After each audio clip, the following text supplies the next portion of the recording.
Welcome, everybody. We're here for... Hi. I see faces I know. This is exciting. Okay. Welcome, everybody, to Unifor's All Candidates Forum for the positions of Mayor and Deputy Mayor. If you were here with us last night, we had all of the councillors out, and we're having a grand old time. It's going to be a little more laid back tonight with only 5 instead of 12 people at the front, and that's great. But Local 88 is proud to have the opportunity to provide the community of Ingersoll the opportunity to question the candidates and to make an informed decision for this year's municipal election. I want to thank the candidates for joining us this evening, and thank you, the audience, for coming out and participating. So we begin this meeting by acknowledging that the land on which we gather in Oxford County sits on the traditional territory of the Anishinaabe, Haudenosaunee, Ojibwe, and Chippewa people. The territory is covered by the Upper Canada Treaties. As settlers, we're grateful for the opportunity to meet here, and we thank all of the generations of Indigenous peoples who have been the stewards of this land for thousands of years. We recognize and deeply appreciate their historic connection to this place, and we also recognize the contributions of other Indigenous peoples have made in shaping and strengthening this community in particular, and our province and our country as a whole. With that, I would like to welcome and invite forward President Brent Tree of Unifor Local 88 to say a few words.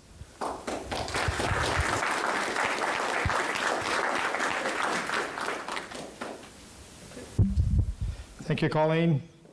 Hello, my name is Brent Tree. I'm the president of Unifor Local 88. On behalf of Unifor Local 88 Union and Politics Committee and the membership of Unifor Local 88, I extend a thank you to the candidates for coming out and participating in tonight's All Candidates meeting and providing all of us with your views on why we'd make a good mayor or deputy mayor for the town of Ingersoll. Also, thank you for putting your name forward to run for a council seat, as this job requires a lot of commitment to the public. It is also nice to see so many people from the community attending tonight. It has been a privilege for Unifor Local 88 to provide a venue for approximately 15 years now for this community to ask questions and hear back from all the candidates. Thank you and have a good evening.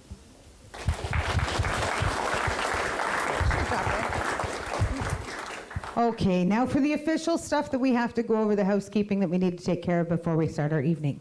So as per Unifor's statement on human rights, Unifor will not tolerate any form of harassment, bullying, or violence within the union environment. Therefore, we ask that all the candidates and all of the citizens of Ingersoll conduct themselves in a polite and respectful manner this evening. The opinions expressed here this evening are not necessarily those of Unifor Local 88. We would like to extend a thank you as well to John Payne of Rogers Cable for recording this evening's event for broadcast in the upcoming weeks. Now, this event is not being live streamed by Rogers or by Unifor Local 88. However, we have been asked if we will allow audience members to live stream.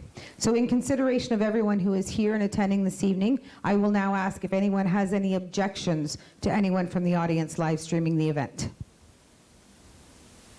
Seeing none, if you wish to live stream, feel free to start now.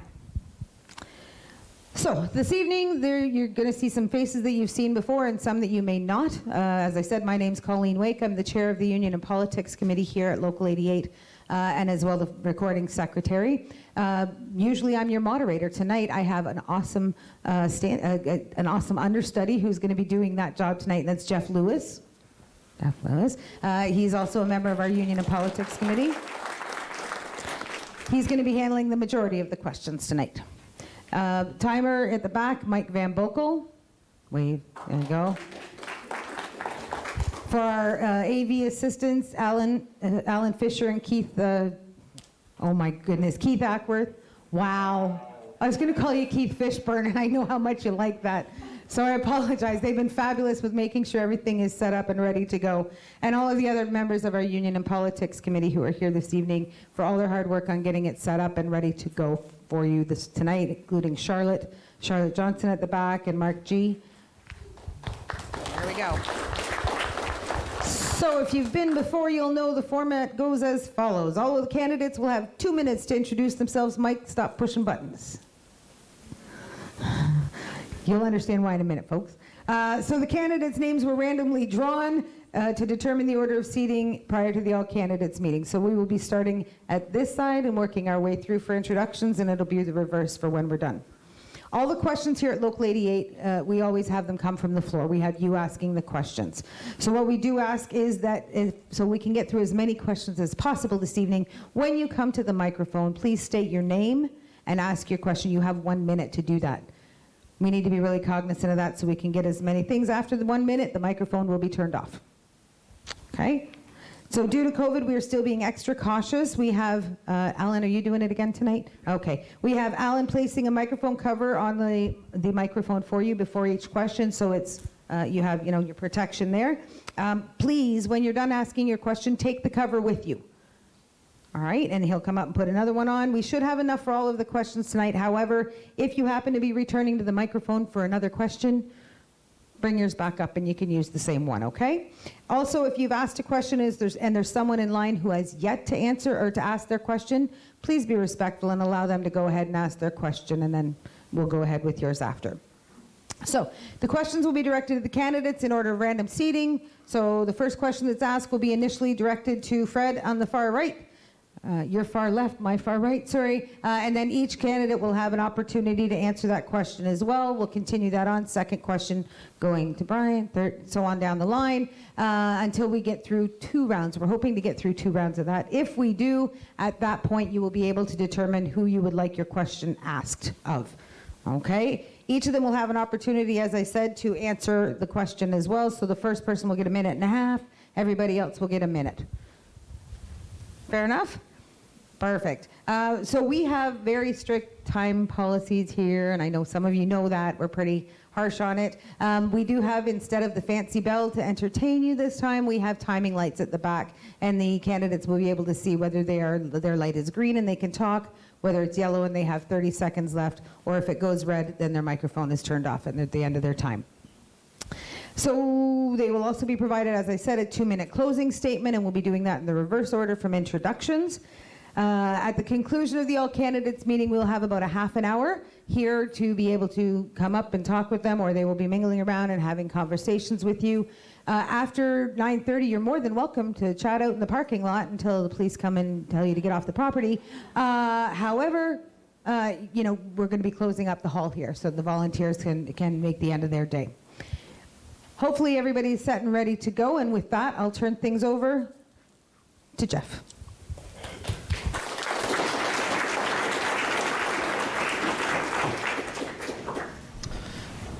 Thank you. We'll begin our introductions with Fred Freeman.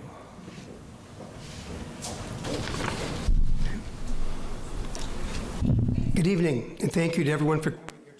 Hang on, Fred. Can you make sure everybody turns your phones off or on silent, please, very much. Thank you very much to the gentleman at the back for reminding me. Is it good? You're good, brother. Good evening, and thank you to everyone for coming here tonight. It's hard to fit 19 years of service into 2 minutes, so I'm going to talk fast. During this 4-year term, I have served as council's representative on the following committees and boards: the Development Review Committee, Recreational Trails Committee, Safe Cycling Committee, Physician Recruitment Committee, the Police Services Board, and the Boundary Adjustment Committee.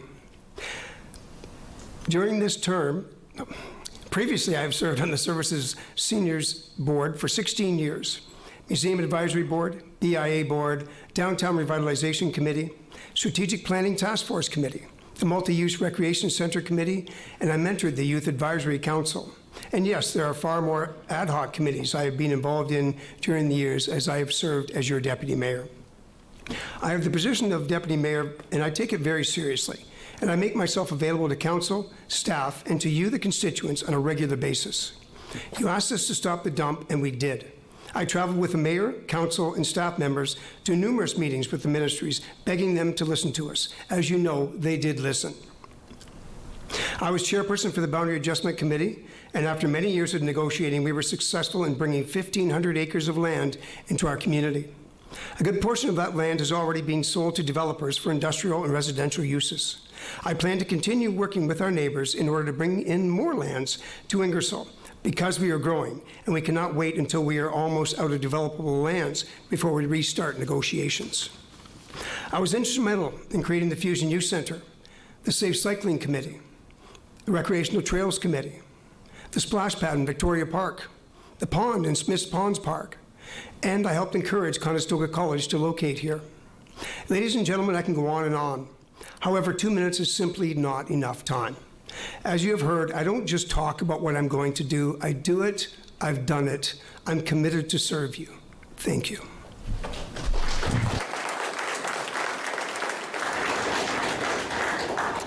Thank you. Brian Petrie? Well, good evening. Good evening, everybody, and thank you for coming. My name is Brian Petrie, and I'm running to be your mayor in this year's election.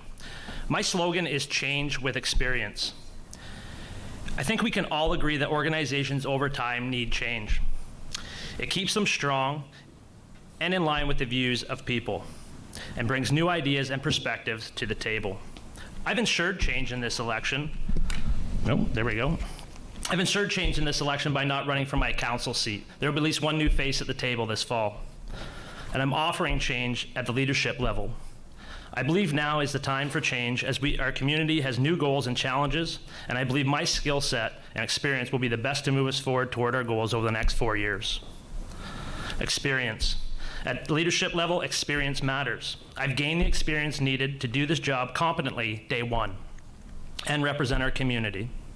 I've invested the last 12 years in gaining that knowledge and experience needed to be able to sit here tonight and ask for your support. I attended every council meeting for 4 years prior to being elected. During my 8 years on council, I've sat on many various boards and committees, gaining the knowledge and seeking out leadership positions. I'm currently the vice chair of the Upper Thames River Conservation Authority, the vice chair of the Ingersoll Rural Cemetery Board, the co-chairs of the Ingersoll Safe Cycling Committee. I'm on the Trails Committee. The list goes on and on because I've sought out any opportunity I could to gain the experience to represent you at the highest level. When you mark your ballot for mayor, choose change with experience. Choose Brian Petrie for your mayor. And thank you very much for the opportunity tonight, and I look forward to answering your questions. Thank you.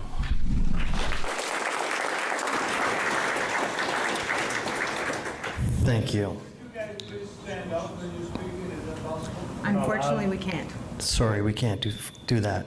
They have to remain seated at the microphones. Because of the microphones, we're unable to have them stand. I'm sorry. Okay, Tim Lobson? Thank you. Hello and welcome all. Can you hear me now? There we go. Hello and welcome all. I would like to start out by thanking Colleen and the Unifor 88 crew for putting tonight's event on. My name is Tim Lobson. I ask for your support to be the next mayor of Ingersoll. I chose Ingersoll 40 years ago and have been blessed with 3 daughters. Some of you may recognize the challenges of not having family nearby, but Ingersoll has always provided me with an amazing support network from friends, co-workers, and area businesses. I'm running with 4 pillars that focus on housing, volunteering, communications, and value for tax dollars. We need to stem the flow of folks leaving the town and still welcome those who have chosen our community. We have empty nesters that have homes larger than their needs, but no option for a smaller abode and access to their equity. There are tools available to council to make it better. I look forward to your questions tonight in this regard. We need to communicate better. The public should know what the status of the proposed Merc/arena is. I still get asked what's going on Clark Road. Too much information is kept behind the curtain. We need more volunteers, and we need them to feel a part of the project or the cause, understanding that there are risks, and volunteers and their families have been successful in building playgrounds, the dog park, and we've been waiting since January of 2018 for a volunteer policy that will enable more citizens to say, I helped build that or do that. It is important, affordable, and it's free labor. In the last 12 years, Ingersoll's budget has doubled to over $16 million, even with significant reductions in service and the selling of assets. We need to leverage our location as an advantage, not the reason for the lack of new commercial development. Every empty store is a drain on our tax base. This election is more than just choosing people for elected seats. It's more than a popularity contest. It's about who will best represent your voice and goals. Let me do that for you.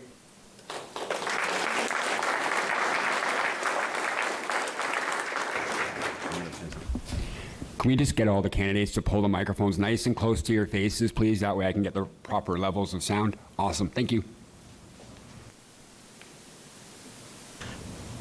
Thank you. Thank you. Thank you. Lindsay Wilson? Thank you and good evening. Thank you to everyone for taking the time to be here tonight. I'm Lindsay Wilson, and I'm looking forward to engaging with all of you about our community tonight, but not just with the election time, consistently over the next 4 years. So as I said, I'm Lindsay Wilson, and if you remember only a couple of things tonight, please remember my name for your ballot, and remember that I am here for the hard work. We have a housing crisis, one that has entire families living in tents, seniors leaving our community when they're ready to downsize, and it has made housing affordability completely out of reach for people who grew up here. We have really difficult decisions to make about density and green space, and I'm here for that hard work. We need a rec center. We have for most of my lifetime. And I take my daughter to hockey at arenas all over southwestern Ontario, and I can tell you that other communities have figured it out. So we have difficult decisions to make about how we're going to move forward, and I'm here for that hard work. We're in a changing economy with inflation, and we'll have difficult decisions to make about our resources moving forward. So I'm here for that hard work. So I'm not here to tell you that I know everything and that I can make each of you happy 100% of the time. But I am here to tell you that I will work really hard and make the decisions that get us further today than we were yesterday. I'm not here just for the title of deputy mayor. I'm here to earn your respect and your trust that I will have your back. So again, I'm Lindsay Wilson, running for deputy mayor. I look forward to your questions tonight and our continued conversations about how we make Ingersoll a place where everybody is happy, healthy, safe, and prosperous. Thank you.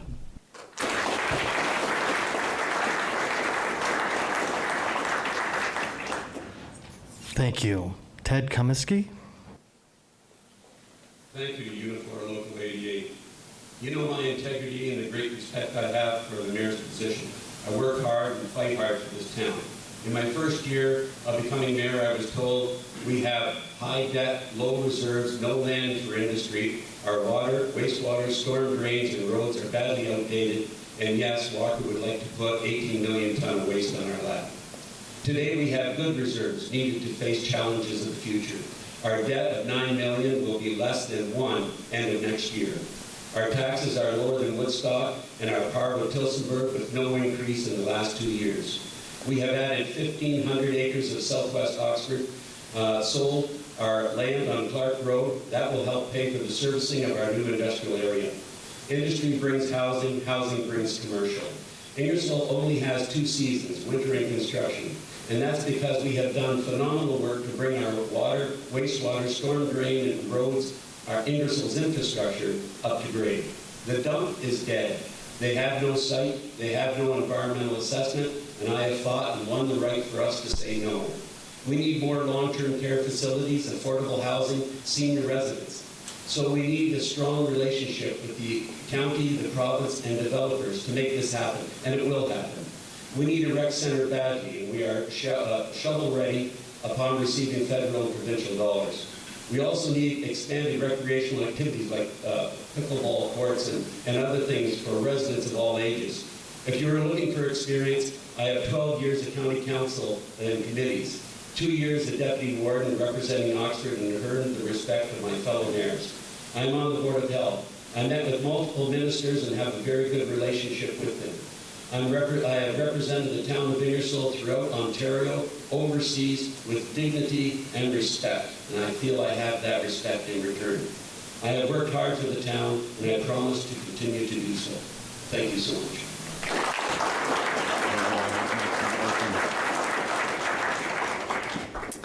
Thank you. We will now open the floor to questions. If you can just line up at the mic, we'll have 1 minute to ask your question.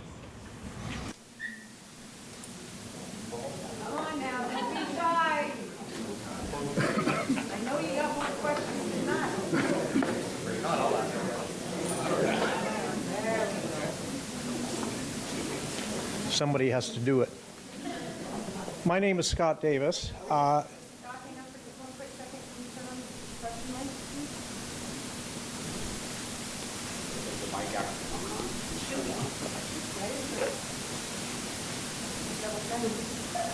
Hello?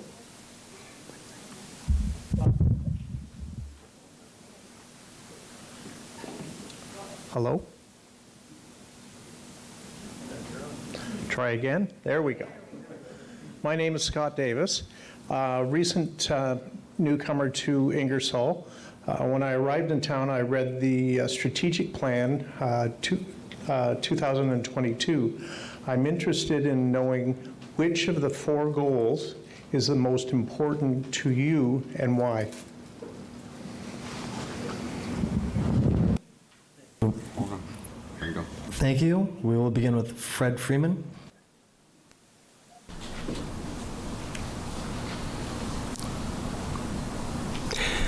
Thank you very much. And I'm running the 4 goals through my head. The strategic plan is so large, and it's quite difficult to even come up with them all in my head here. Again, I believe, I guess, that one of the most important goals is the community itself and being able to communicate to the citizens of Ingersoll, being able to work with our council and our staff to reach out and always be transparent and clear, and we always have been. I have been so proud of the fact that we have been doing that, but we've always had to make sure that the community understood that. Because too often we hear, well, we need to be transparent. We are transparent. We always have been. So, thank you.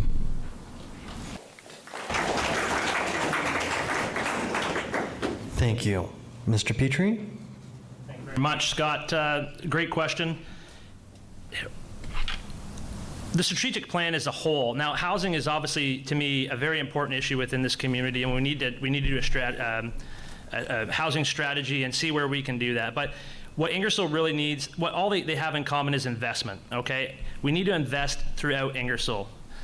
And so I'm gonna pick investment, okay? So we need to invest in the future to make sure that we have the things that we need as we grow. We need to invest in housing so we have the places to live. We need to invest in communication so we can talk and we can work together and volunteer. These are all important things. So it has to be taken as a whole. I can't separate one because they all are important. That's why they were chosen as the 4 pillars. There was many other things that were brought up during the consultation I'm running out of time, that just didn't meet the strength of those 4 things. So they're all important and they all need investment. Thank you.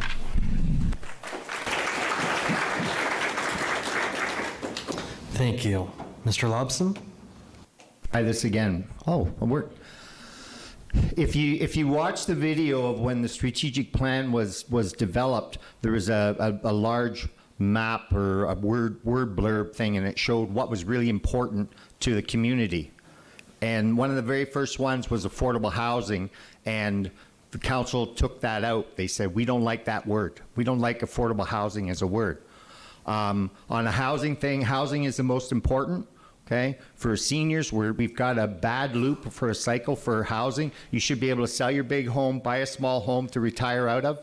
So housing is the most important part, and I have a lot of ideas on how to do that. These individuals have had lots of opportunities to say, no, Tim. I've stood in front for 20 years in front of this council, and they've turned down every housing proposal.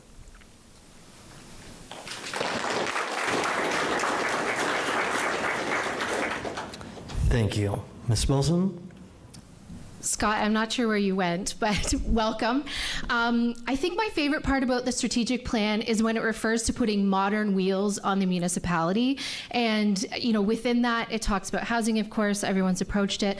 But I think a strategic plan is only as good as your ability to actually carry out the actions within the plan.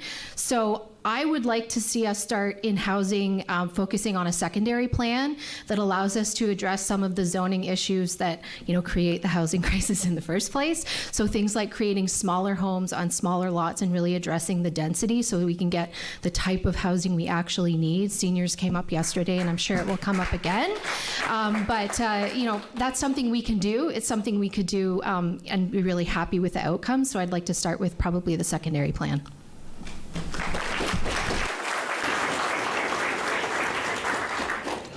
Thank you. Mr. Kaminsky? Thank you. Oh, hello? Do I have a line? Hello? Hello there. I can talk loud, it's okay. The only reason for a municipality council is for two things, and that's the health and welfare of a community and its infrastructure. Our infrastructure isn't necessarily the biggest point of the official plan, but it is the health and welfare, and that covers a large base. But I like to concentrate, and I agree with my folks up here, that housing is a big issue. We have to address it. We're not the only one either. Every small town, every large town right now is having a housing crisis on how to deal with it. Homelessness is right across the province. We have to deal with it. But we can't deal with it alone. We have to deal with it through county, and we have to deal with it through the province to make it work. Because we have to change the rules and regulations. You can't have granny flats right now. Ontario ruled it out. You can put on second flats on your house as long as it's R2 and not R1. There are so many things we can do and want to do. We have to work together and have to make it work.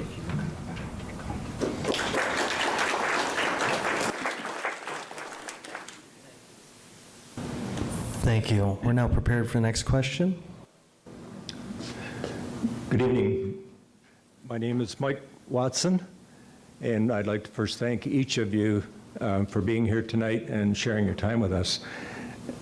My question is with regard to housing, which we've all touched on, you've all touched on.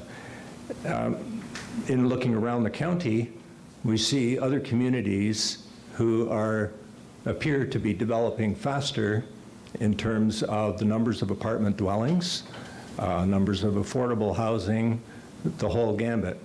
And so with that in mind, rather than hearing you say over and over that we do have these issues to deal with, I would like to hear what is the single largest roadblock for developers as they approach the town of Ingersoll with proposals, and what would each of you do or suggest to take down that barrier? Thank you.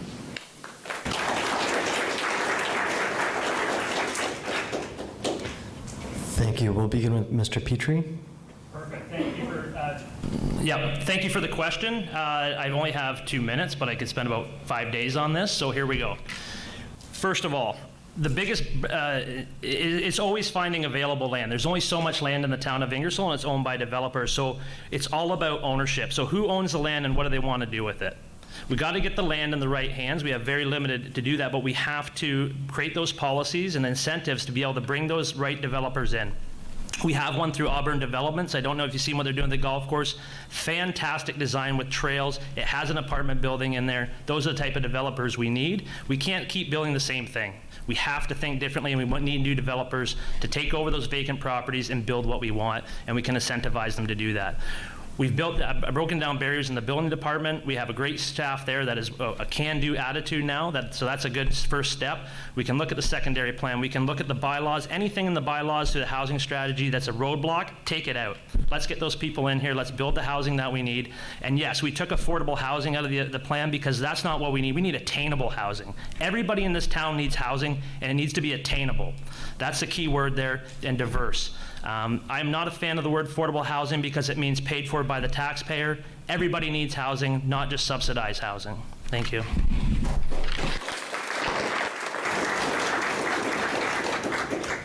Thank you.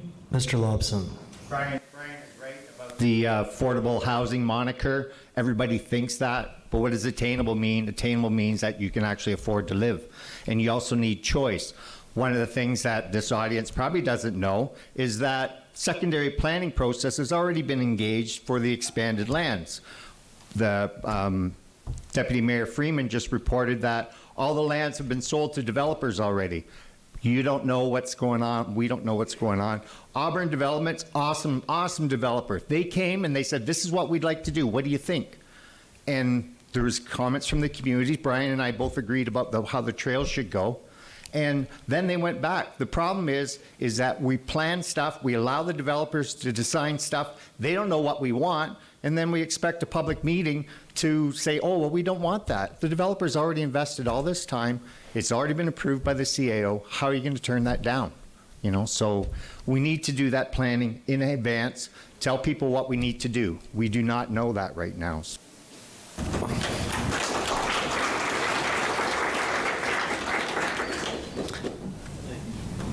Thank you. Ms. Wilson? Again, Mike, I'm not sure where you sat down, but thank you for the question.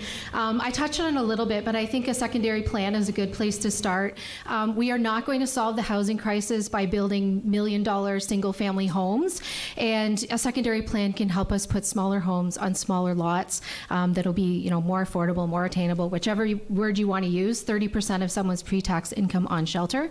I think there's also some issues with inclusionary zoning, and that's not a municipal issue, but we can certainly be advocating at the provincial level to prescribe certain types of development and get the type of housing we actually need built.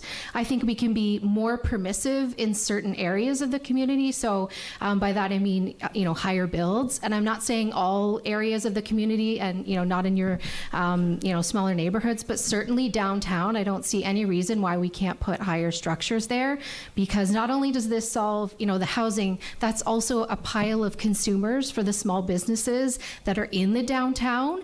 It solves two problems with one, and I think we can certainly, encourage and support, more density, especially in our downtown core.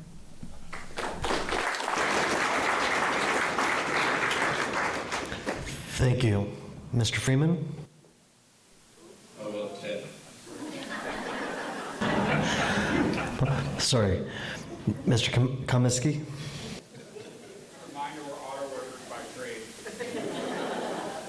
Thanks, Mike, for the question. I'm going to like to make a statement that a lot of people don't want to hear. And that is that the council of the town of Ingersoll and its administration are not developers. The land is sold in town, and it's sold to developers. We have Paul Florica, who sat on land for 20 years, 25 years, sat on it and didn't develop it. We pushed to get it developed, and he did not want to at that point in time. We have the same thing. Once we do a boundary adjustment, a lot of developers go in and buy up that land. They buy it from the farmers, they buy it from the community, and they take it. So we wait. So what do we have to do? We have to work with our developers. We have to work with the county. We have to work with the province to get these people to be excited about larger, taller buildings and apartments and affordable living.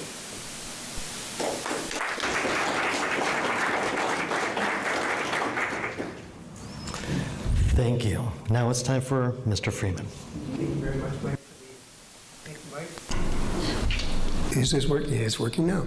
Thank you, Mike. Yeah, great question. And again, when it comes to apartments, and as has been said, the developers own the land. We can't make them develop what we want on it. But a lot of the land is already planned for. It's already been in the Oxford County official plan. And so, for example, 2 acres sold up on North Town Line, hoping and praying that the developer would build a multi-story building. He was going to, he changed his mind. Now it's going to be 48 townhouses instead. Ted mentioned Paul Florica, the property out in Oxford Village. There is a land there set aside for a multi-story building. He's going to build a 4-story walk-up. I don't know why a 4-story walk-up, but that's what he's going to build. And he could go much higher. But again, and know that, Tim, all the lands aren't sold to developers. A lot of the lands have been sold to developers. And again, one of them, for certain, is looking at residential, but the secondary plan has to come into play. And the secondary plan will determine what is going to be on those lands.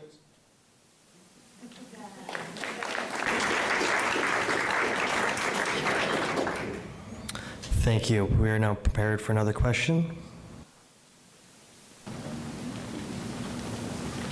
I guess my issue is somewhat insignificant compared to the heavy-duty housing situation. However, I would like to know what is in the works or what is in the plans of bicycle and walking trails. We would probably have to be doing the mostly east-west, I'm guessing, along the river. And I know that we have Lawson Trail, which is very, very beautiful. But it would be nice if we could extend it further. I realize that you have to, it gets complicated because you have all these different people to deal with. But you know, it would be nice if you could walk to Beachville, for instance, you know, and or Putnam or whatever. So I would like to know what the plans are for that. Thank you.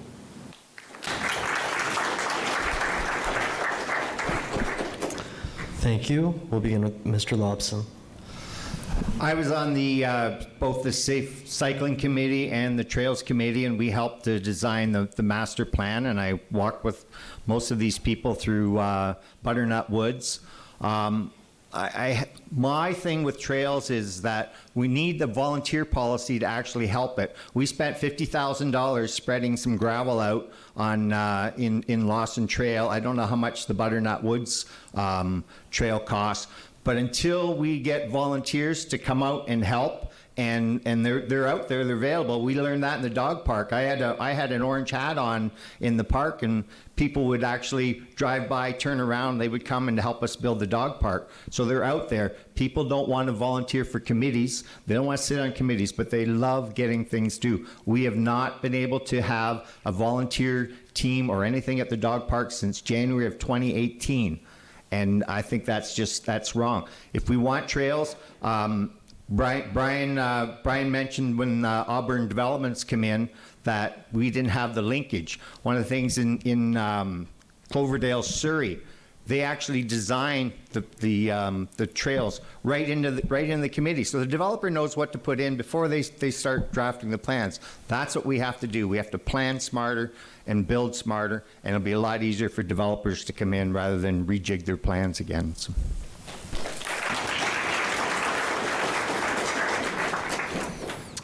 Thank you. Ms. Wilson? Thank you for the question. I disagree that it's insignificant, although we have larger challenges. You know, there might be things that are more urgent, but I don't think that makes it any less important. I have 2 kids. We all love to ride our bikes, and I can tell you the roads are not where we're going to be riding our bikes, so I think road safety and planning ahead is a priority. We build roads for cars and cars only, even though pedestrians and cyclists use them as well, and we would certainly hope that they would use them more. So I think in the future we need to make sure we're building pedestrian-safe roadways in all aspects all over the town. We can't go back in time and do it, but in the future we need to focus with that. Oxford County Trails Council does an excellent job volunteering and maintaining, but certainly you know, we need more volunteers in there. Those volunteers are aging, and so it's part of our role as leaders in the community to bring more young people into these opportunities and kind of coach them into that process to maintain the trails in the future.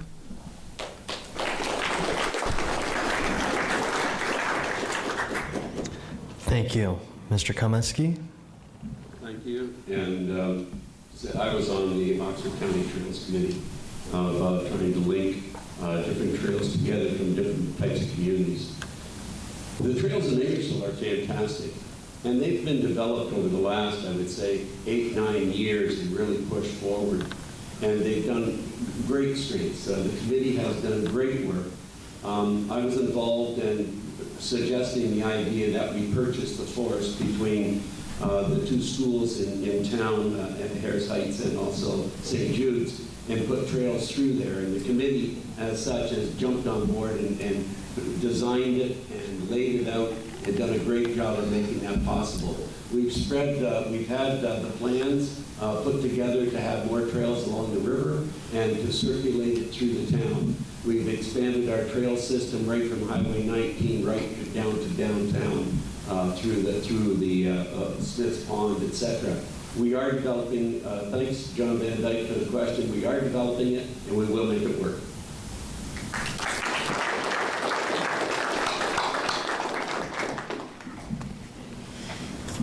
Thank you. Mr. Freeman? Thank you for the question, John. And yes, I sit in the Trails Committee, and it is certainly a passion of mine. And we have so very many trails throughout the community. You need to go on the town's website and check it out. Just look it up, and there are many there that a lot of people don't realize. The Butternut Woods, which is the woods between the 2 schools, as what was mentioned. North Meadows, we have been working on a trail around the river. From Ingersoll Street over to Thames Street, but again, we have landowners we have to deal with. The new trails, very exciting new trails. We have been working with developers. Here on going forward, we are they are well aware of the fact that they have to work with our planning department first. And so there's going to be a trail coming from Highway 401 and out through Auburn, and it's going to go back behind the water tower, link behind Borndal's new park that they've just donated to Kiwanis, which will then go down to to King Street and over to the river to Lawson Park. So it's going to be a huge trail, and it's going to be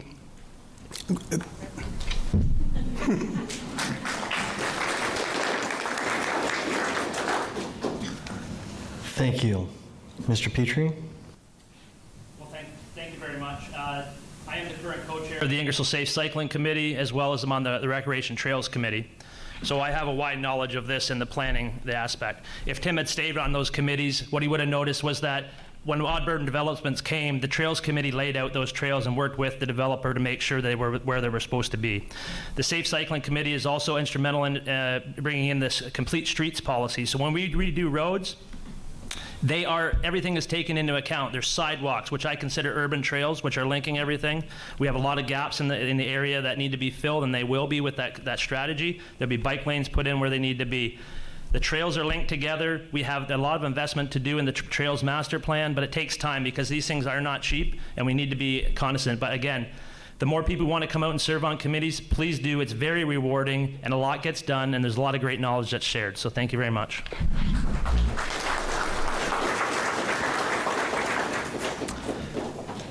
Thank you. Before we get to our next question, we're just going to take a quick technical break.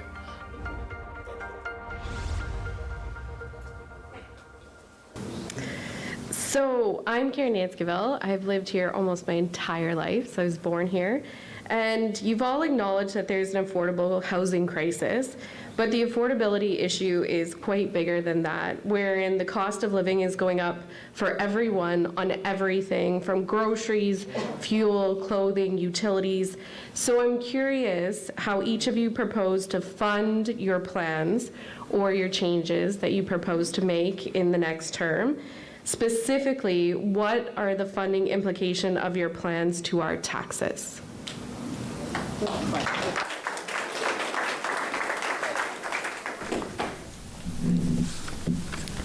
Thank you. We'll begin with Ms. Wilson. Sorry, I'm not sure. I didn't catch your name, but thank you for the question. In some ways, we are in a strong financial position with healthy reserves. I think a few other people mentioned that. But in terms of a long-term financial strategy, the asset management plan was just released in June of 2022. And so this asset management plan gives us a lifespan of the assets that we own and the funding that's going to be required to maintain all of the assets that we own. So there's going to be budget implications to maintain all of those things. So from streetlights to roads to culverts, et cetera. And there's a significant shortfall in the funding available to maintain those assets, and staff had made some recommendations in that asset management plan. So council will have to make some really difficult decisions on how we maintain those assets and what the budget's going to look like. That will be one of the first jobs of the team that's elected come November. So I think we need to be mindful of the cost of living, and I'd like to touch on economic development because, you know, we've attracted lots of jobs, but if we're not attracting jobs that help you pay the bills, then we need to focus on diversifying our economy. We are very heavily focused on automotive, which is wonderful. I come from an automotive family, and we've been very lucky to have that here, but it also puts us at risk if the industry doesn't maintain its strength over the next several years. So I think, you know, the budget is one thing, but also making sure our economic development department has the resources they need to support a more diversified economy will help us in the long run.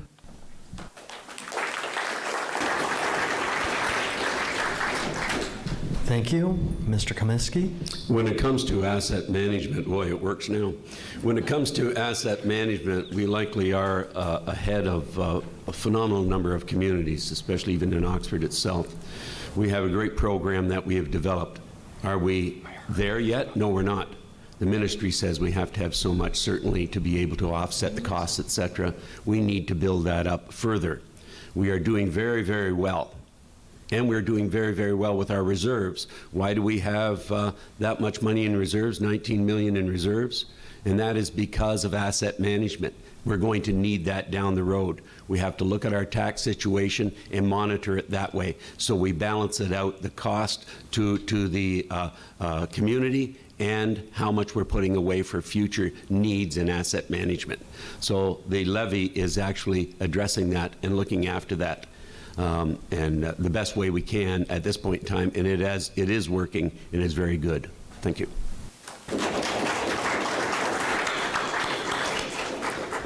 Thank you. Mr. Freeman?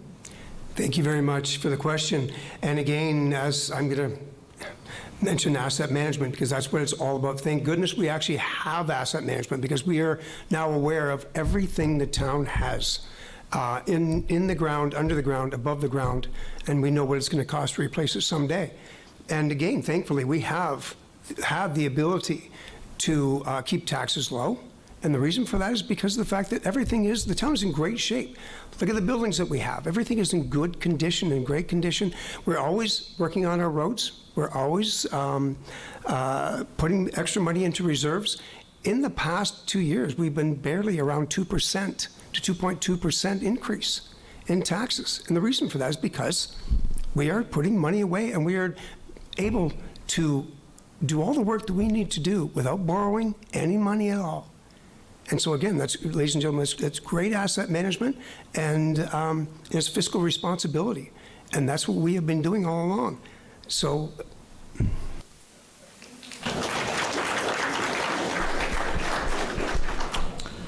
Thank you. Mr. Petrie.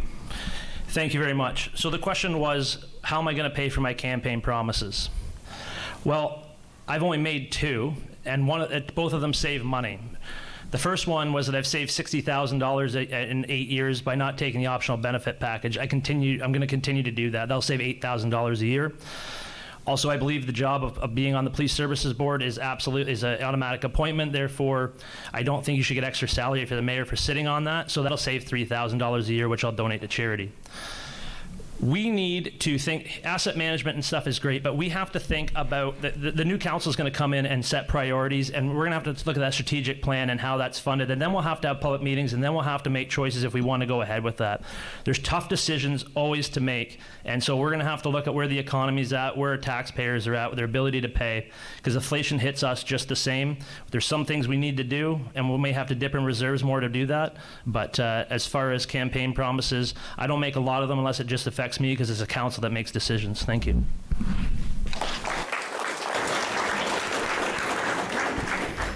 Thank you.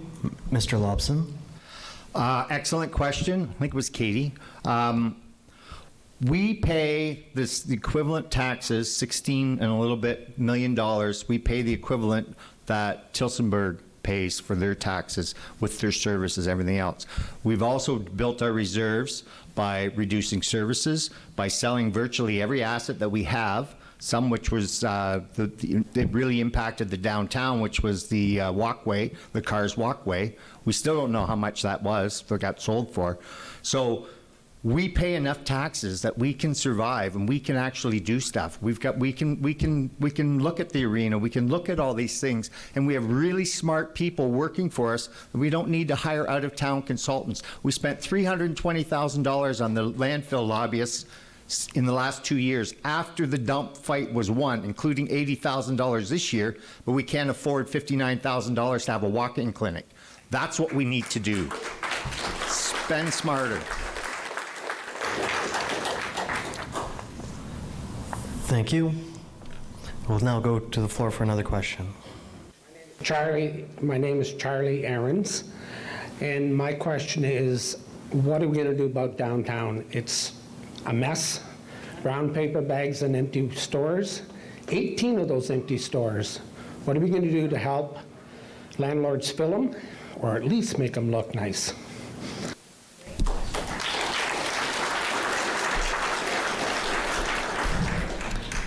Thank you. We'll begin with Mr. Komisky.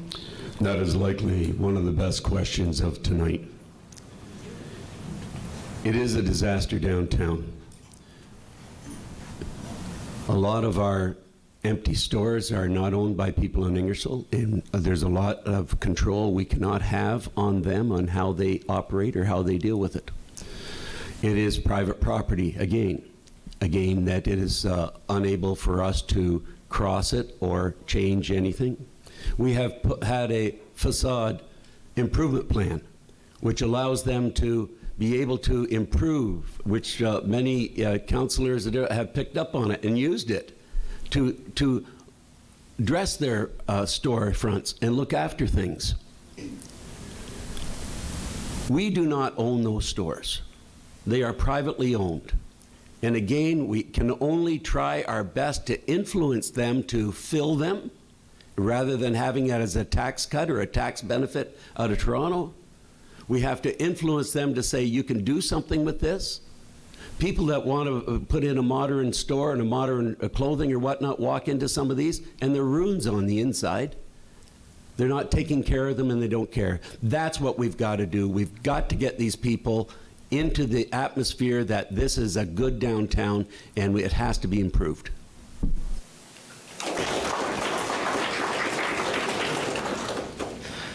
Thank you. Mr. Freeman? Thank you for the question, Charlie.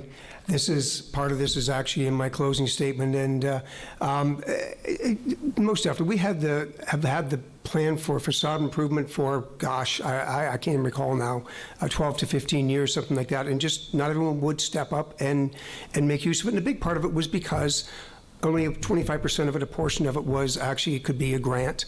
The rest of it was a loan.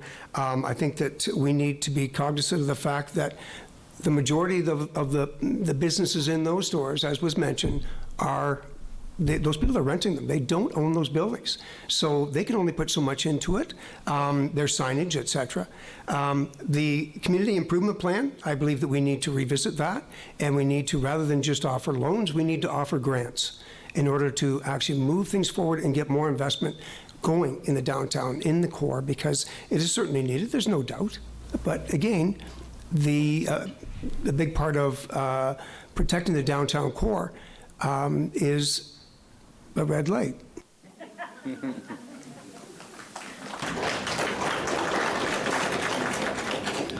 Thank you. Mr. Petrie? Well, thank you very much for that question. I also have about a 10-day seminar to put on that one, and I'm willing to talk to anybody afterwards. Why? Because you're looking at the only person up here who lives in the downtown core on King Street, in the downtown core in the Central District. I have invested in 2016, I bought a building and I invested it. I know the troubles, I know the tribulations, but I know the benefits and I know the opportunity that is available downtown. We need people to live downtown and make it a community.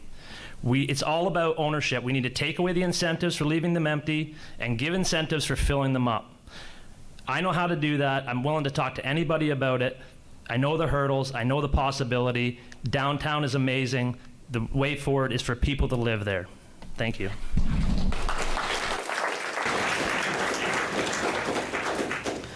Thank you. Mr. Lobson? I also live downtown, but a little bit further away from them than Brian does. But I also spent probably 10 years after the downtown fire, which caused my interest in municipal politics, restoring the IOF building where Dwell is now. And it was very interesting how that process worked. During that time that I was down there, I talked to business owners because they were curious what I was doing. I spent an afternoon with Lauren Moon upstairs in really, really cold weather. But when I'm down there right now, I ask people for the magic wand, what do they want? And that's what you need. You need councils that go down there and talk to these people, not just during election period. You need them down there every time. Those are really nice people. And you talk to the customers too. What do we need? What do we need? What do we need?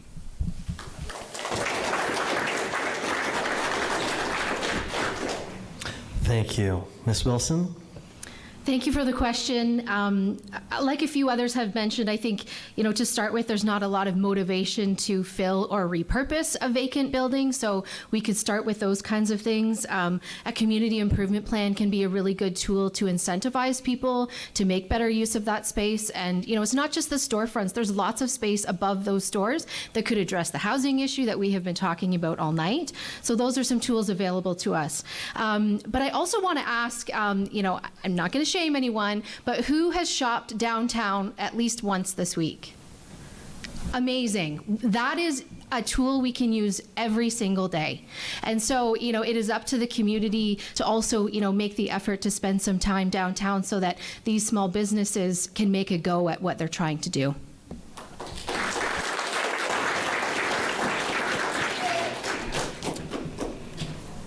Thank you. We'll now open the floor to another question. You touched a thing tonight on something that's very dear to my heart. You're looking at a guy who wanted to do something, and we took on a project. It was affordable housing. We need to open the doors here and get the stench out of here about not having enough for housing. Don't sit here and be quiet. There's people out here right now. Properties have doubled and tripled in value, and you are expecting them to have houses on 50, 60, or 70, or 80,000. And 80,000 looks small when you're looking at $700,000 mortgage. How many houses are there available in town here? We need to have a committee where the people care. They have a heart for Ingersoll. I saw a need in Woodstock, and I was a part from the bottom up as Daystar Community Homes. And that need has not gone away, whether it is government subsidized or not. The people have got to have a way of not staying in their parents' basement.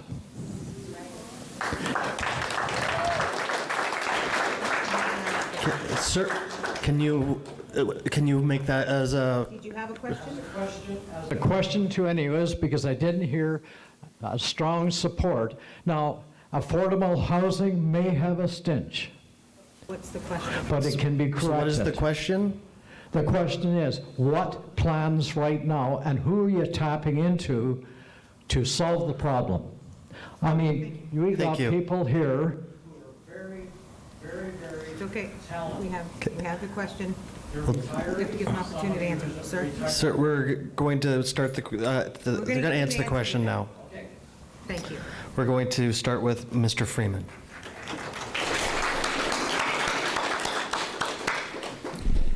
Thank you very much, sir, for your question. And again, affordable housing is on everyone's mind, and it is extremely difficult for a lot of people to be able to afford homes. And you're absolutely right. There's a lot of young people that are having to live in their parents' basements, and that may be that way for a very long time to come, because it is not an Ingersoll issue. It is an all-over issue, absolutely.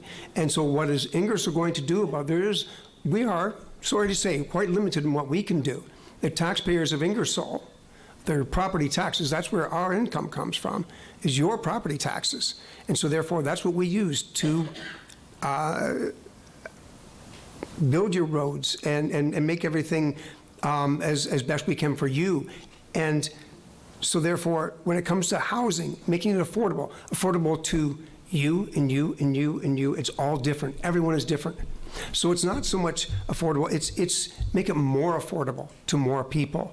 There are people, again, when have lower incomes, and so therefore they need to have help. Obviously, they can get subsidized housing. We can get subsidies from the province of Ontario, given down to the county of Oxford, which then is spread out throughout the communities in Oxford County. And each community is allotted a certain amount. And again, we have quite a few subsidized homes or buildings in Ingersoll. We need more. Absolutely, we need more. And the biggest problem, again, goes back to, do we have the land for them? And if we do have the land...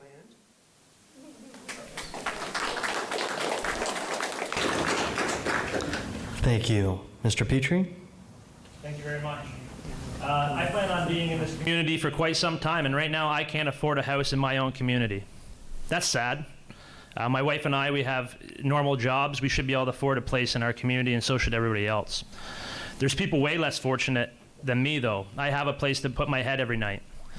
I've already made the statement. I've released the policy plan to ask council at the earliest convenience to form a committee, to have a working group for those who help those in the community and serve, to form a working group to advise council and myself, because I'll be sitting on county council, on how we can have the best Ingersoll-focused message at county to make sure we receive the help that we need in our social services and help those in need. So again, this is not an easy thing. Inflation has hit us all.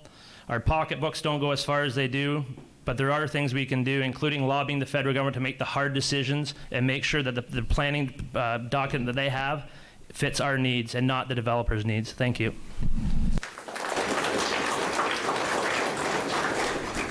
Thank you. Mr. Lobson? Ingersoll is the only community in Oxford County that does not allow granny flats. They passed a bylaw to ban that. You cannot have a loft in your garage. You cannot have a detached home in Ingersoll, only in Ingersoll. The county is doing secondary housing and accessory dwelling units. Everybody's got letters, right? They're doing that right now. So they've done Woodstock, they've done the rurals, and I don't know whether Ingersoll or Tillsonburg is going to be next, but it is after the election. We need to get that in advance. I attended a small home conference. It's amazing what you can do now. We have a lot of flood fringe land in this town that's not very well. We can develop that land with the new building methods. There's a lot of things, a lot of cool things out there. I mean, I get excited about smaller homes and accessory dwellings, and that's what we're going to need to do. And it helps seniors in their homes to be able to pay for it.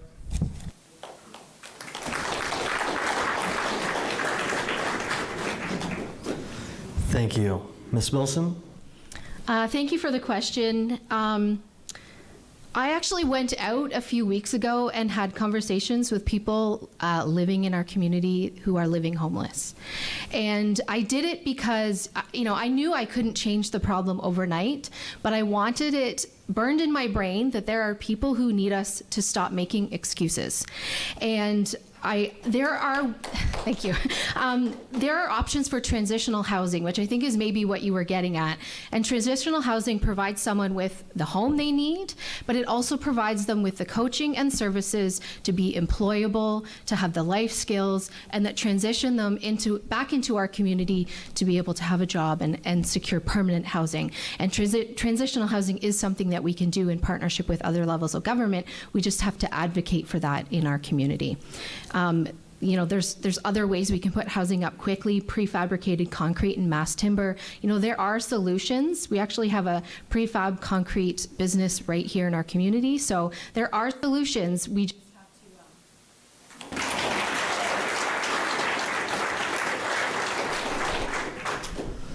Thank you. Mr. Komisky? I agree.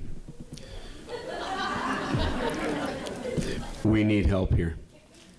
Granny flats are out by the province, no longer. Sorry, Tim. And they introduced that you can add on to your flat if you're R2.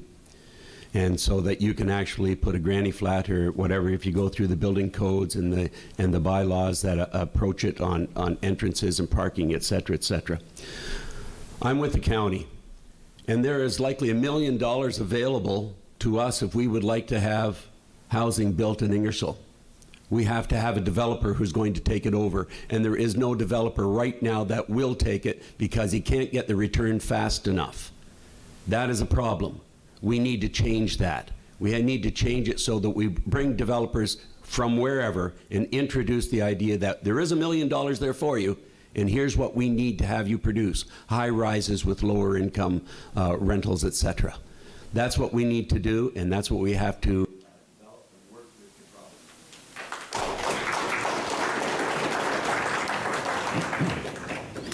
Thank you. We're now prepared for the next question from the floor. This is basically a follow-up. I'm Sue Larsh.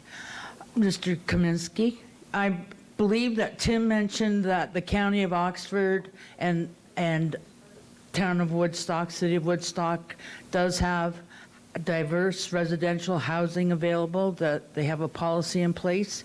And I'm wondering if you can tell us when Ingersoll will have that.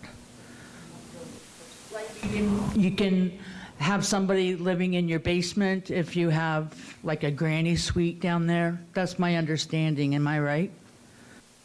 Am I allowed to answer this? We're not on directed questions at the moment. So we're going to start with Brian on this one. So it'll get to him in just. So thank you. I'm not Ted, but I can answer that question for you. So, yeah, absolutely. So right now the province has made it, it is a law that we have to be able, under the Planning Act, to be able to put that in our zoning bylaw, that you're allowed, no matter what the zoning is, to allow a secondary unit within your building. So right now we have to go through the process, and the county's doing that. We heard about the rules, and we heard about Woodstock, and they're going to change. Then Ingersoll will be coming, and then we have to change our bylaws to be able to allow that. So we're up to date with the provincial policy.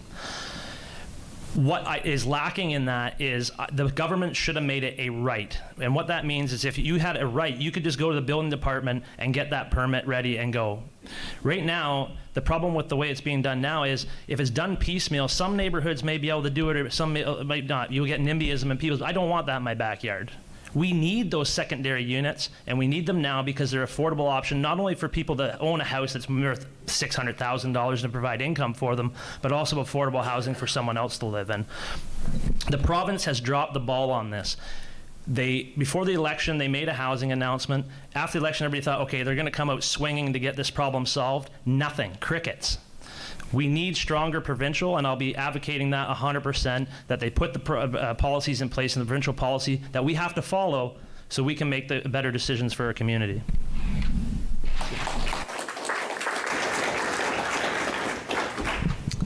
Thank you. Mr. Lobson? Brian's right about the imposition of making R1s. You know, you buy a house in an area, and all of a sudden you've got another secondary unit owned by somebody from out of town. One of the things that they're looking in the Oxford County design of it is to make sure that if you have a secondary unit, you actually live in that house too. So whether that's going to fly in the thing, but it's something you really need to do. I've got probably 20 years experience following this housing file. I got tons of stuff on it. I traveled to Burlington to the Tiny Homes Conference, and I learned so much. And most of the problems with the housing that we need is the municipal rules and bylaws that prevent it from happening. That's what we need to change, and I'll do that. I'll guarantee it.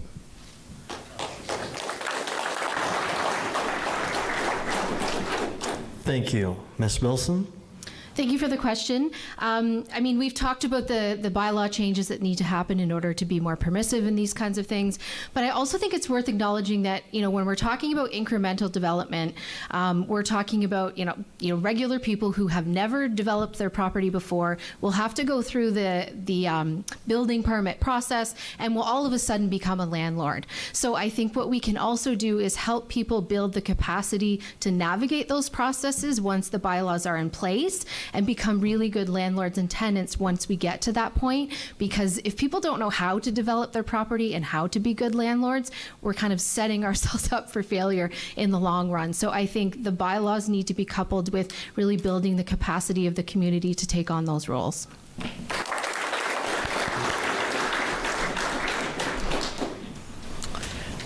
Thank you, Mr. Comiskey. Yeah, there's a lot to say in 30 seconds, and that is that the Ontario has the laws have pushed through this new setup, and it's new to us, it's new to everyone that you can have a flat within your residence, and it's very difficult to handle that because, again, they have to go through the rules and regulations around it, whether it's parking, whether it's access, whether it's totally divided, and whether it is a totally rented unit. And those are things that are happening right now in the town, but they should be moved right across the board. We need to look at infilling also. Right now, the government says we want you to infill. We take your 110-foot frontage and you can put 3 houses on it. Sometimes in the neighborhood that's good, sometimes it isn't. But we need those houses. We need to have it happen. And working with the province to make sure that the rules and regulations are good for our municipality is number one, and the county will work with us on that in getting those rules and regulations fixed.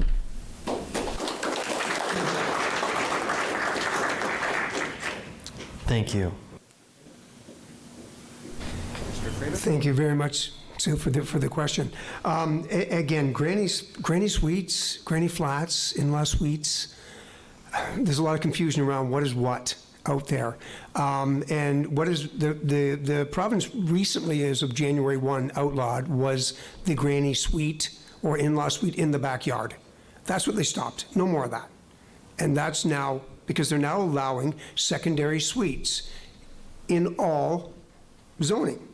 But again, the municipality has to agree and has to put that in place to allow for it. At this point in time, we can have secondary suites in R2, R3 homes if you wish. You cannot do it in R1 yet. We're just waiting our turn. Woodstock was the first experiment. We're waiting now. They're duking it out between whether it's going to be Ingersoll or Tillsonburg. I think Tillsonburg's going to get it first. It's frustrating, but we're waiting on it. Tiny homes. Tiny homes are awesome. They're a great idea. But if you can only afford a tiny home, you can't afford the $250,000 to $300,000 lot to put it on.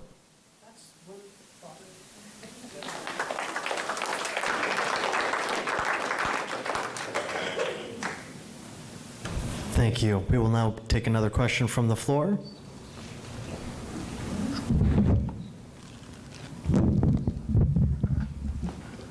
My name's Peter Canning, and my question is about the multiplex sports complex coming up. Well, it's something I think have been a good, desperate need for.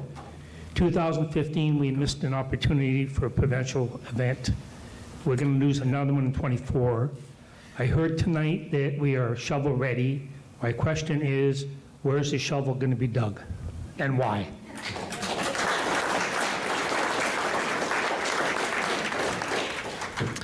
Thank you. We will begin with Mr. Lobson. I don't know where they're going to put it. We still have two properties.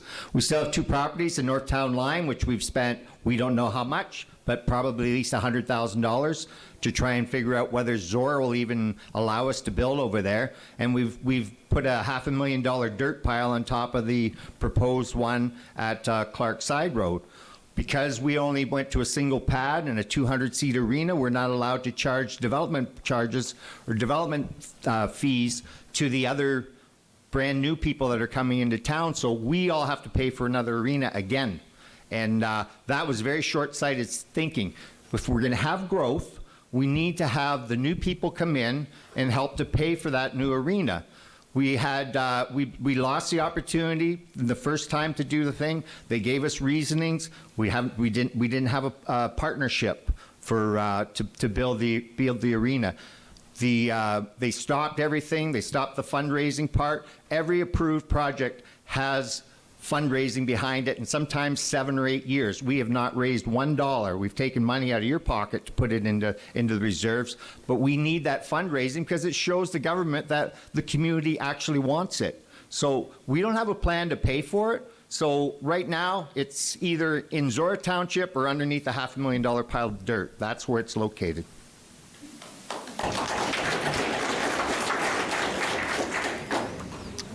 Thank you. Ms. Wilson. Thank you, Peter. I have 2 young kids who are into lots of activities, including hockey. We actually go to Woodstock for hockey several days a week. We leave the community for swimming because we love the outdoor pool in Zora, and so on and so on. And each time we do that, we spend a little bit of money somewhere else. So, this is a priority for lots of people, and certainly for myself. And it's, to answer the direct question, it's my understanding that it's to be at Clark Road. If it were to be built today, it would be at Clark Road. But if I had a magic wand and I could turn back time, I would have loved to have seen it downtown. There's no better reason to get people back into our core, shopping, dining at our restaurants, than to get them back into the core. And if there was a way that we could have done that, I think that would have been the ideal scenario.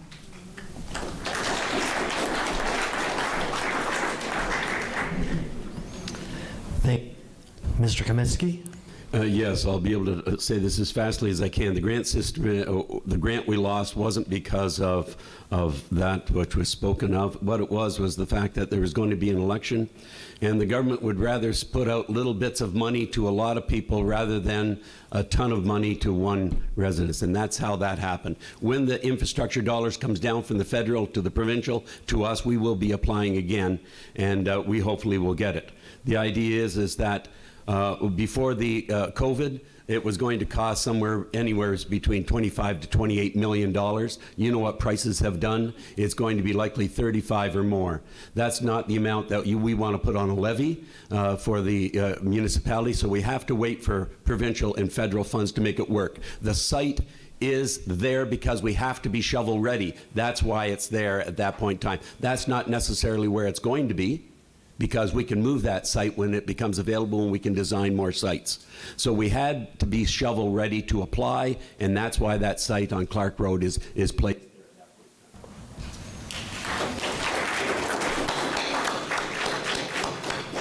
Thank you. Mr. Freeman? Thank you very much, Pete, for the question. Yeah, again, shovel ready, absolutely. The work is ready to go. We, in fact, had started with the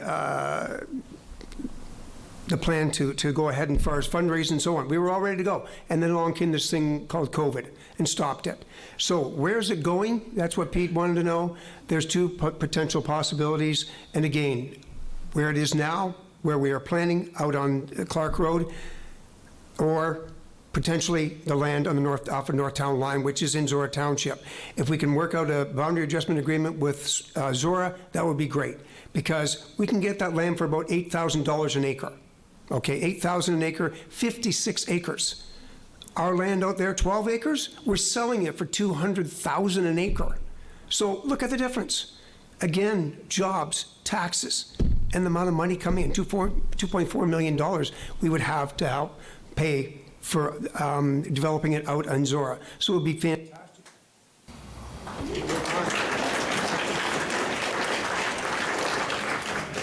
Thank you. Mr. Petrie? So yeah, if we had to build it today, it would be out at Clark Road, because that's where you've heard all that. So what I will touch on is that, again, the fundraising is go ahead. Our fundraising coach that we hired to get the funds, these guys know what they're doing. It was advised that we hold off till we get some funding announcement that we can, because nobody wants us to take your money and put it in a bank forever and we can't get funding for this thing. We need to work with the government. The problem is last time they released funding before this was 20 years ago. So there's this huge lag in between funding availability. It needs to make consistent funding allocations. $5.4 billion asked for. We need $32 to $40 million. $5.4 billion was asked for by the province. There's a huge need for funding. We need to make the best case possible next time, but it's going to be an uphill battle, but we need to get it done. Thank you.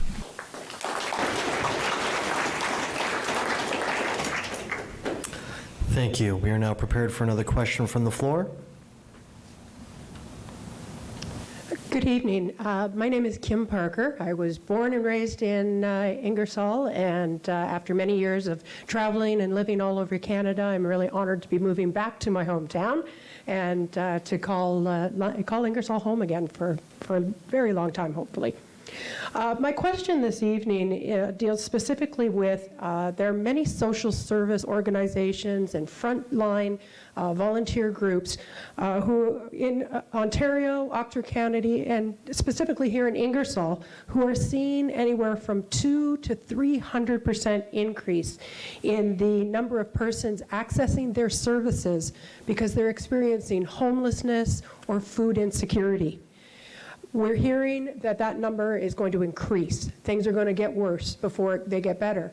So if you are elected, you're going to be entering into a role, a leadership role, right at a time when many people in your community are going to need you the most. And I specifically look at those service organizations who are stretched as thin as possible. Can you share with us what you're going to do to be able to help those great groups continue to do the work that is so critically needed?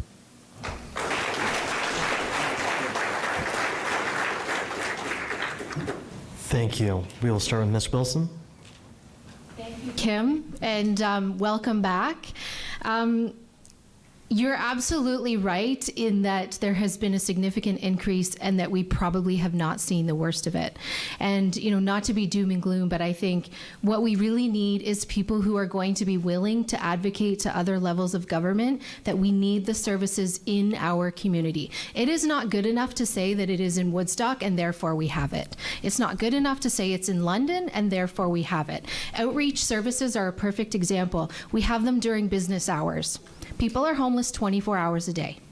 So we can advocate for the services that we need in our community at the times when people need them. When I was out, like I mentioned the other day, the mental health services happen at exactly the same time as the community nurses in the community.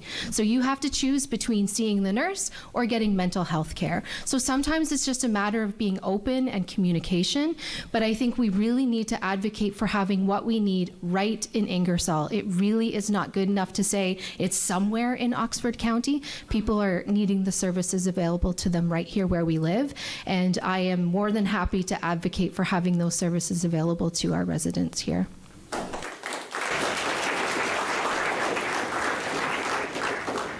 Thank you. Mr. Komeski? We are in trouble. I agree with you. We have a lot of homeless right now with the rise of rentals and costs of housing. We haven't even reached the tip of the iceberg yet. Social services is out of upper tier of the county, and we are campaigning right now to get more services, more dollars to put towards it. The government turned around a few years ago and said that they were going to pull money out of that, and it's going to be responsible for Oxford County then to put in the social services dollars that make it work. How many thousand people right now the county is supporting with housing? And we're going to have to double that or triple that down the road. And we're going to need support. We can't do it alone. We need provincial help. And we are going to campaign to make sure it happens, because we can't let that happen to our people.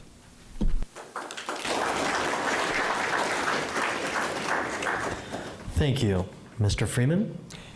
Thank you very much for the question. And yes, I certainly want to advocate for bringing services to Ingersoll, because one of the most frustrating things is that the government offices, social services, where are they? Oh, we're in Woodstock. The majority of them are in Woodstock. Tillsonburg has a satellite office because they're so far away from Woodstock. And Ingersoll, the Ingersoll people, well, you can go to Woodstock and you can go to Tillsonburg. One of the most frustrating scenarios that's been going on for decades. And this is a prime example. Okay, at least if we have a car, we can get there. We can go for those services. But these people that are homeless, they need the services, and yet there's nothing here. So I want to advocate that we get a satellite office the same as what Tillsonburg does for all of these social services, the same things that they have. So that way the people that are here, they can at least have access to it. Again, service clubs here in Ingersoll, they've been feeding people. Stitch has been providing so many meals over COVID, thank goodness, and the service clubs helped out big time by delivering the meals to these people on a regular basis.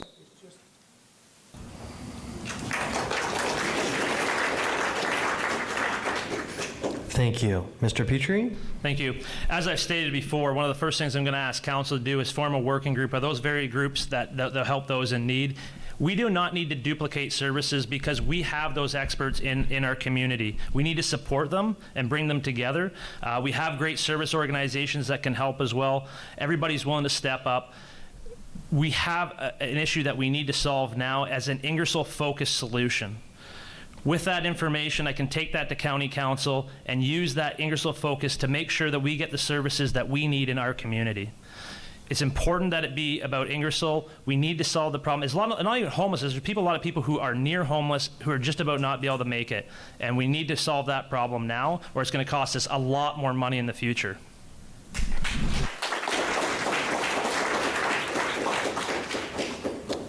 Thank you. Mr. Lobson? People say, why mayor? Why not council? Well, I've got probably 20 years experience of going through council. One of the things is how do we deliver our social services? By being mayor, you get to sit at the county table. I do not think that we've been well represented at the county table on this order. We've taken and we've not asked for the social services to come here. We've hoped that people will just go to the bigger centers, and that's wrong. Stitch, I do the dishes at Stitch, and I was so happy when we come back into thing. it's amazing the people that you meet at Stitch and how much it makes a difference, especially young children caring for their mother who may have some drug dependency.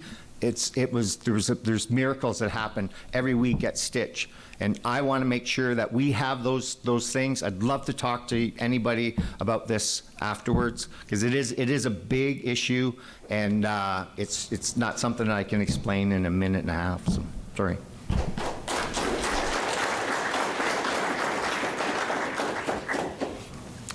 Thank you. We're now open to the floor for another question.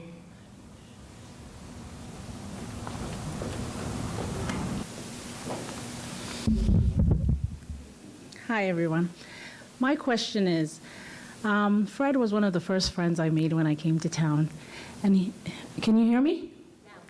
One of the first contacts I made looking for space in Ingersoll, and later on having the town sell the building on me. And as I sit here and I listen to all of you, I realize that he's probably very well versed on all the land we have and all the value and everything. And I'm getting increasingly concerned, is there a line we draw or a conflict of interest when, as a realtor, you actually are the expert on the housing again on council? Thank you. I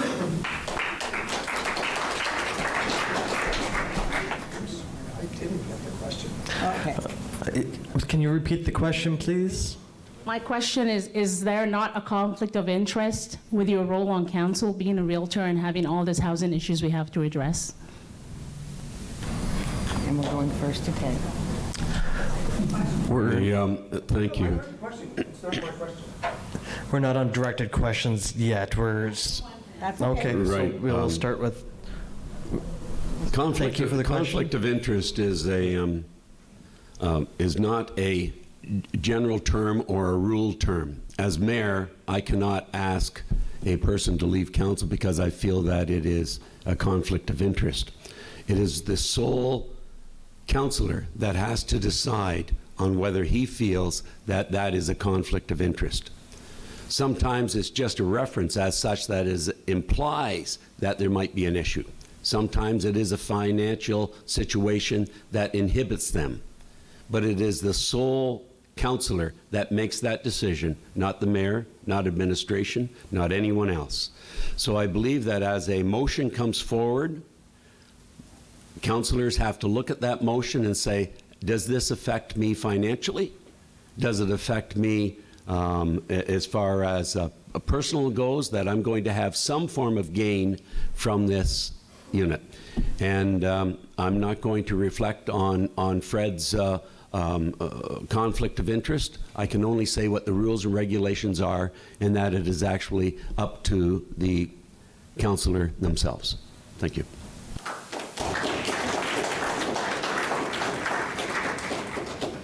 Thank you. Mr. Freeman? Sure wish I had the full time on this one. Anyway, the Conflict of Interest Act, and thank you, actually, Khadijah, very much for asking that question. When the conflict of interest, it's pecuniary interest, meaning if myself, my spouse, mother, father, son, daughter, could gain financially or lose financially on a decision that I may vote on at a council meeting. I've declared pecuniary interest many times, maybe 3 or 4 times a year. And basically, it's not always because I'm going to gain financially. For example, it can be a family member is going to, one of my family members was leasing a space in a building, and the order was coming before council to rezone that building. Guess what?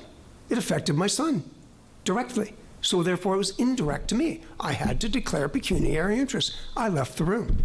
You want to have your member of council declare, because you know what, if they don't, they are in conflict, and that is what's wrong.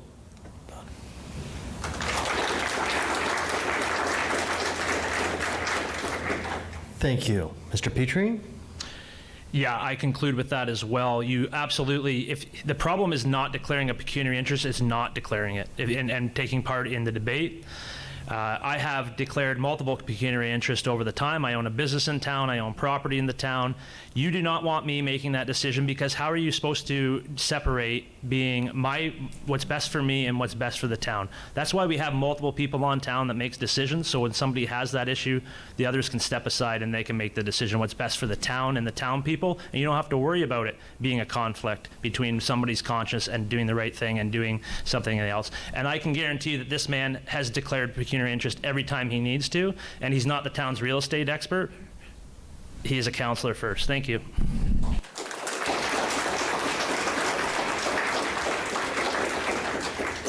Thank you. Mr. Lobson?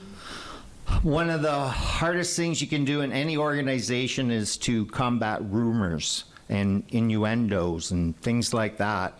And the problem is that usually it's because we don't communicate well and we don't say things. I asked the question of the former CAO, how much was that building sold for, the Cars Walkway? And I was told that I would have to ask for a Freedom of Information request or wait till budget came out. That should be public knowledge. It was a public building. We've spent probably $800,000 on actually renovating the building. We didn't get our money back, but that's the problem. I don't have a question on Fred's integrity, but I do question why we don't know more stuff, and that will help to cure people's conflict of interest.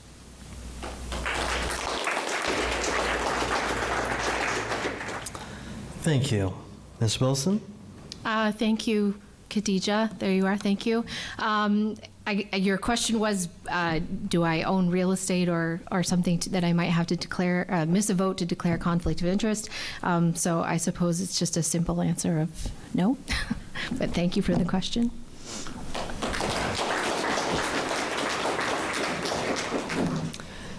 Thank you. We now have time for one more question. It can be directed towards any of the candidates if you would wish. Okay, I get the first directed question. Linda Layton, I'm the financial secretary here at Local 88.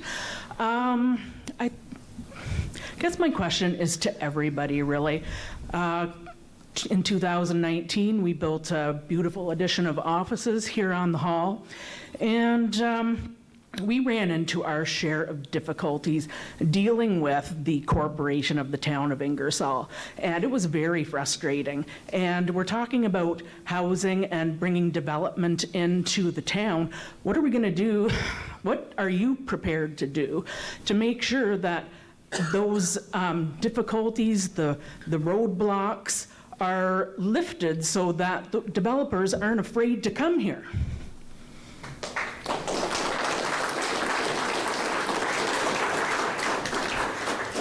Thank you. Did you have someone you'd like to have start answering first? Ted. Wait, Ted, wait. Thank you. A year and a half ago, I likely would receive, if not on a daily basis, then a weekly complaint about our building department. It's sad to say that that happened. There was extended times, people not getting back to them. I would like you to know, and I'm sure that any developer who is here or anybody who has had a building permit over the last year will note that the whole department has been changed. And I have not received one complaint, not one complaint in the last 8 months. Our times and the respect that our building department is giving to builders right now is phenomenal. I'm hearing from builders when I see them out in the street, and they're saying, "Thank you very much, boy, what a refreshing moment." It's nice to build and come back to Ingersoll and build again, or to renovate again, or it's nice to actually get a building permit because it was so bad before I didn't get a building permit and just hoped I could get by with it. This has changed. It is different. Please go into administration anytime. Go up to the building department and talk with them. They are great people. They will help you out every possible way they can.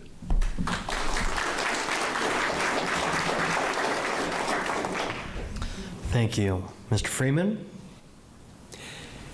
Yes, absolutely. Mike and Jason are doing an incredibly good job. And that's true. We had issues in the past, and so sorry about that.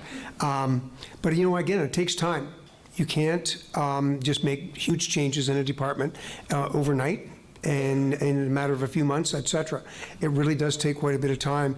And I have to say that it is nothing but complimentary comments that we get all the time. I did see something on Facebook recently, and where someone was complaining about how their contractor was being dealt quite roughly with our staff, and the time frame was ridiculous and so on. And that's not our new guys. That doesn't make any sense. So I went in. They showed me every email that came through. Turns out the contractor was lying to the people. So I let them know that it was not the building department at all. It was their contractor had taken on far too many jobs. And therefore, oh, it's the building department. They didn't get this to me. They didn't get that to me. And the building department had every date, every innuendo that was down there was available.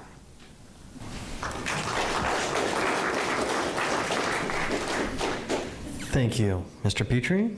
Yeah, I'm going to agree with the other two members of council who have spoke already, because there has been a drastic improvement there. But that we can't stop there. If you're not receiving the service that you need to, all you have to do is email, call a counselor, make sure that, and we'll guide you through the process to make a complaint so staff knows that there's something going on. As we grow, and we've had the growth, we need to prepare for the future, and part of that is making sure we have competent staffing levels to make sure that our city can attract the businesses and housing that we need.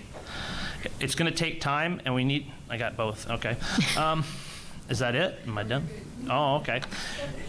So there's lots of work to do, but I've always had the standard that anybody should be able to go to any department, ask a question, and get a competent answer. It may not be the one you like, but it should be the correct information, and that's always the goal I'm working towards. Okay, thank you. Thank you. Mr. Lobson? About 2 years ago, I had a conversation with the previous building inspector about online building permits that actually had been some of the other municipalities had done that, and Ingersoll has done that. And as mayor, I would consider that that's going to go on. I deal with a lot of staff. I send them emails because I don't get my responses from my counselor. I go directly to the thing. The previous CAO said that he received more emails from me than anybody else, except for maybe the mayor. So it's curious. I'm not trying to bury anybody. I'm answering questions that have been posed to me.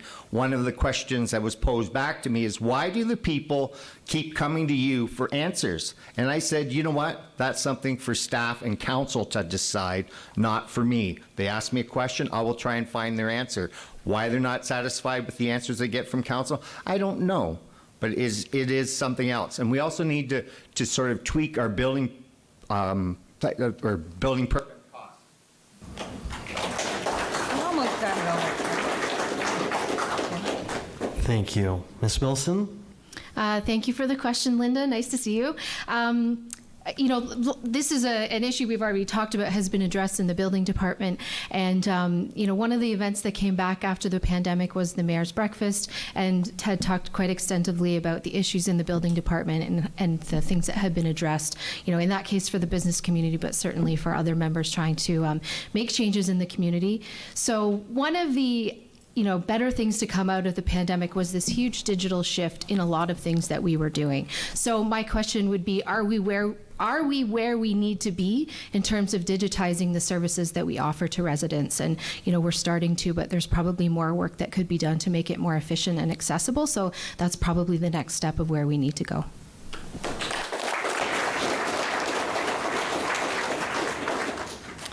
Thank you. That closes our question period. We will begin our closing statements, starting with Mr. Comiskey. Comment. Okay. Thank you. Long before I was mayor, I was very active in our town, whether it was helping start up Itopa or Canterbury Folk Festival, or narrating the Santa Claus Parade, and even the town's official plan committee. I love this town. We have a safe, clean streets, expert snow removal, beautiful parks and trails. All other mayors around know I refer to this town as the hub of the earth. And the reason I do that is because if you take the globe and look at North America, and you look at certainly Southern Ontario is just about in the center. And if you look at Southern Ontario, just about in the center, I believe, is Oxford County. And I believe if you look at Oxford County, or roughly in the center, you'll say Ingersoll. It is the hub of the earth. I love this town. I've been at the helm for the last 12 years, and we have accomplished so much. But there is much more to do. We talk about housing, long-term care, the recreational needs. These things will need cooperation and experience when working with all levels of government. I have that experience, and I'm not tired, and I have proven success. I ask you to give me your continued support, and I promise to again work hard for you. Thank you, Unifor, for all you do in Ingersoll, and thank you for this evening, and I thank you, the people of Ingersoll. Take care.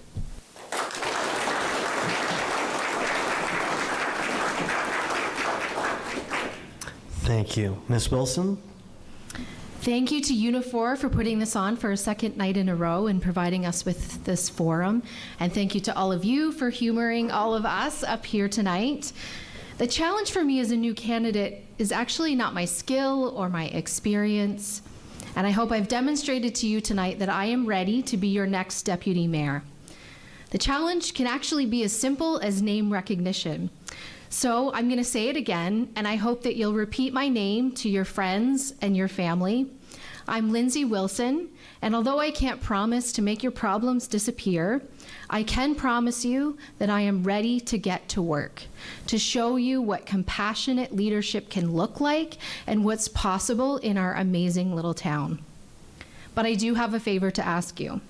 You're all here tonight because you're engaged in our democratic process and you're probably consistent voters.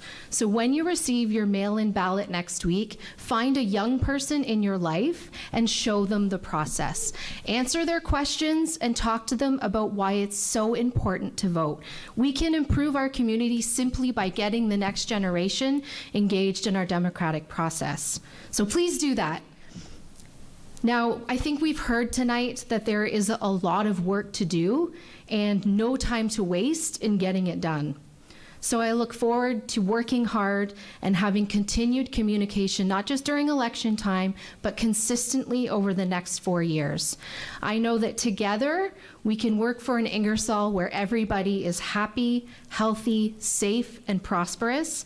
So when your mail-in ballot arrives next week, I hope you'll remember my name, Lindsay Wilson, and vote for your next deputy mayor. Thank you.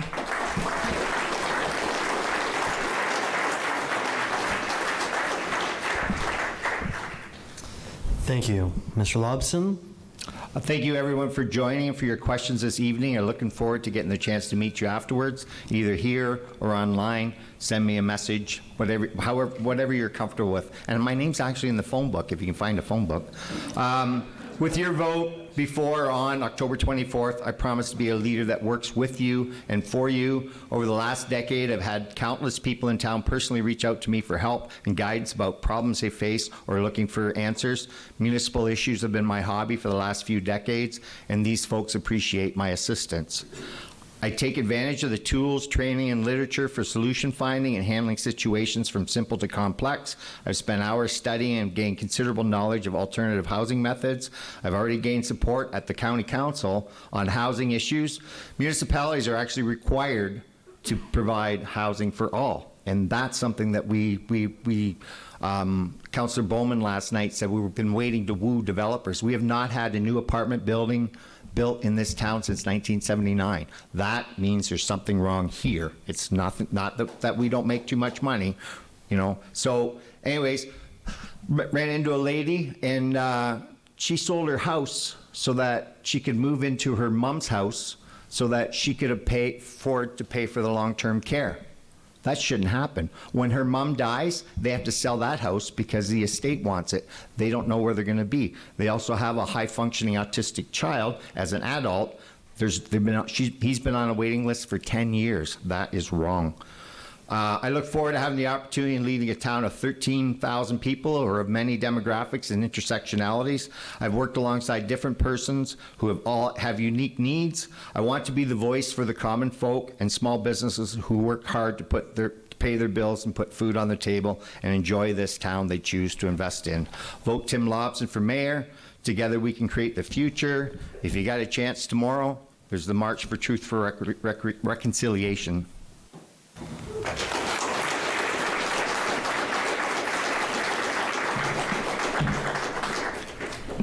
Thank you. Mr. Petrie? Thank you very much. What I learned very early in my political career, going to my first council meeting, was that a municipality is a puzzle that can't be solved. It can only be worked on. And I'm willing to work on that with you.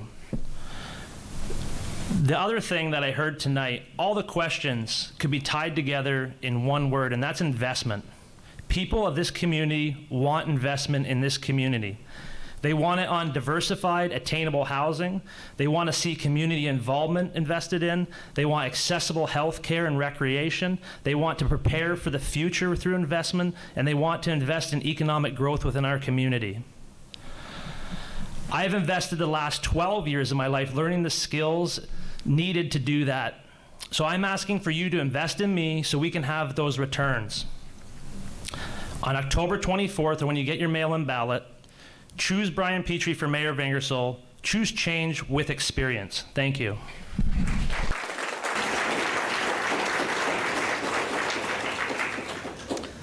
Thank you. Mr. Freeman? I love committee work. I enjoy sitting around a table with a group of like-minded people and solve problems for our community. That's who I am and what I like to do. Look around at the community you live in. Ingersoll is booming. We have over 1 million square feet of new industries in the planning stage or being built, which will create jobs and taxes. There are many new homes being built, and new developments are planned for the near future. As I mentioned earlier, we are going to run out of residential land so much quicker than you can imagine.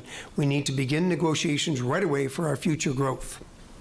You asked us to stop the dump, we did that. You asked us to complete a boundary adjustment, we did that. You asked us to maintain our buildings and infrastructure, we did that. Keep your taxes low, we did that. You want reserves for the future? How about $19 million? We have that. All of our buildings are in excellent condition except for the arena. The MERC is shovel ready, and the fundraising campaign was ready to begin, but we halted it due to the pandemic. We need to revisit the community improvement plan, and instead of only giving loans, I believe we should give more grants as well to encourage investment and improvements downtown. With all the new jobs and young people we are attracting to Ingersoll, we will need more daycare. Let's work with the county and create a daycare facility in the new MERC. Fusion is one of my proudest achievements, but it's time to evolve.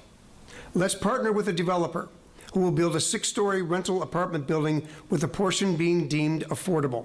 And the new Fusion Youth Center must be the main floor tenant. My priorities put people first. I listen to you and I act. I always have and always will. You may not always like my answers or agree with some of the decisions I make, but they are truthful and always for the betterment of our community. I have proven my leadership skills, and yes, ladies and gentlemen, experience matters. Please vote for Fred Freeman. Thank you. Okay. With that, that does bring an end to our evening. I do have a few things that I would like to make sure are abundantly clear tonight. Thank you so much, each and every one of you, for coming and giving us the ability to hear the important points of view of the people that you'll be voting for in the next few days. In the next couple of weeks, actually, I guess it is. We appreciate, Unifor Local 88 appreciates being able to provide this opportunity to you, and we appreciate very much your patience, especially when we have technical issues like earlier today. Thank you very much for that. And super big thanks to our AV team for getting that straightened out so quickly. And I would like to personally thank the rest of the Union and Politics Committee for being able to be here and make sure they're here and to give this experience to you as well.